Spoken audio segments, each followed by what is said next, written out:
भोपाल में एक कांग्रेस नेता हैं, कई बार चुनाव में उम्मीदवार बने लेकिन हारते रहे। हार पर हार से परेशान नेताजी ने वोट बटोरने का एक नया तरीका इजाद किया है। यह तरीका था कैलेंडर निकालकर उसे खुद अपने हाथों से बांटने का। आपको यह बात बहुत मामूली लग रही है लेकिन अब सुनिए, नेताजी ने यह कैलेंडर अंग्रेजी या हिंदी वाला नहीं छपवाया।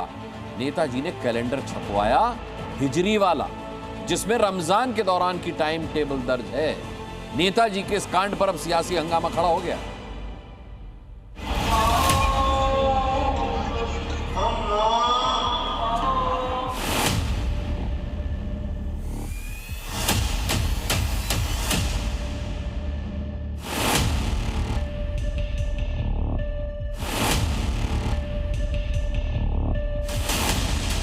कांग्रेस के नेता हैं मनोज शुक्ला। कई बार भोपाल से उम्मीदवारी ठोकी लेकिन हर बार हार का मुंह देखना पड़ा। लिहाजा अब चुनाव जीत के लिए नई तरकीब निकाली है। सनातनियों को पंचांग बांटने का नहीं, मुस्लिम समुदाय में हिजरी कैलेंडर बांटने का।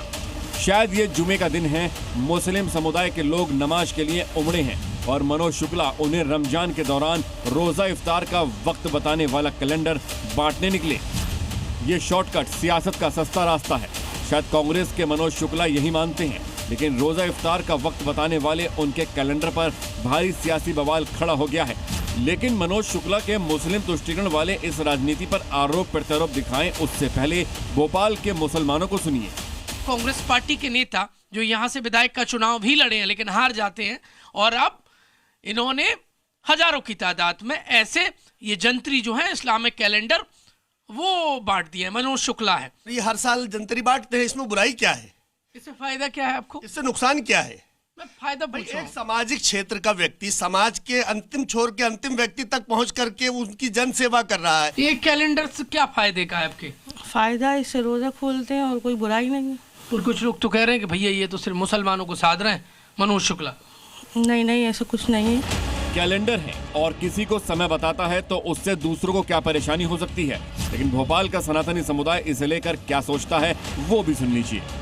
सम्राट विक्रमादित्य ने हमारा पंचांग बनाया था, क्या वो पंचांग नहीं दिखता है? क्या सिर्फ मुसलमानों को खुश करने के लिए, एक समुदाय को खुश करने के लिए आप इस प्रकार अंधे हो चुके हो कि आप सर तन से जुदा होने वालों को भी अपनी पार्टी में जगह दे रहे हो? यदि कांग्रेस नेता इस्लामिक कैलेंडर बांटेंगे तो आप नहीं जोड़ोगे? मैं कभी नहीं जोड़ूंगा। क्यों नहीं जोड़ोगे? जो राम का नहीं वो हमारे किसी काम का नहीं। कांग्रेस पर मुस्लिम तुष्टिकरण का आरोप नया नहीं है, ना ही ये मध्य प्रदेश तक लिमिट है।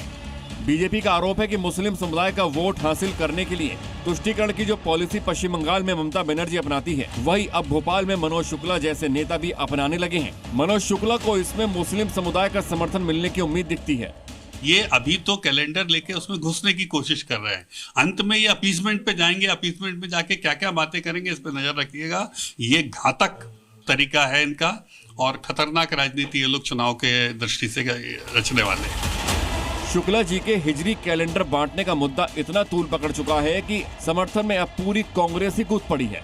मनोज शुक्ला जी वो शख्स हैं जो 12 महीने जनता के बीच में रहते हैं, हिंदू धार्मिक कार्य भी करते हैं, यज्ञ हवन करते हैं, भंडारा करते हैं, और जो वृद्ध हैं उनको तीर्थ यात्रा भी कराने का काम करते हैं, तो जोड़ने का काम कर रहे हैं। इस्लामिक कैलेंडर से क्या फायदा होगा कांग्रेस पार्टी को? देखिए, जोड़ने का काम कांग्रेस पार्टी करती आई है और इससे कहीं कोई गलत संदेश नहीं है। किसी के कैलेंडर बांटने पर भला क्या विवाद हो सकता है? किसी के घर में कोई कैलेंडर टंगा हो, जाहिर है ये बिल्कुल निजी मामला है, लेकिन कैलेंडर बांटने के पीछे की जो मंशा दिख रही है, सवाल उस पर है। शुक्ला जी को जनता से इतना ही प्यार था और नेताजी की नजर में हिंदू मुसलमान दोनों बराबर थे, तो जिस हाथ से भाईजान को कैलेंडर बांटे उसी हाथ से हिंदुओं के बीच भी पंचांग वाला कैलेंडर बांटते दिखते।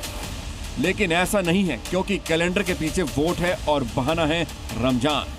भोपाल से प्रमोद शर्मा के साथ ब्यूरो रिपोर्ट, जी मीडिया।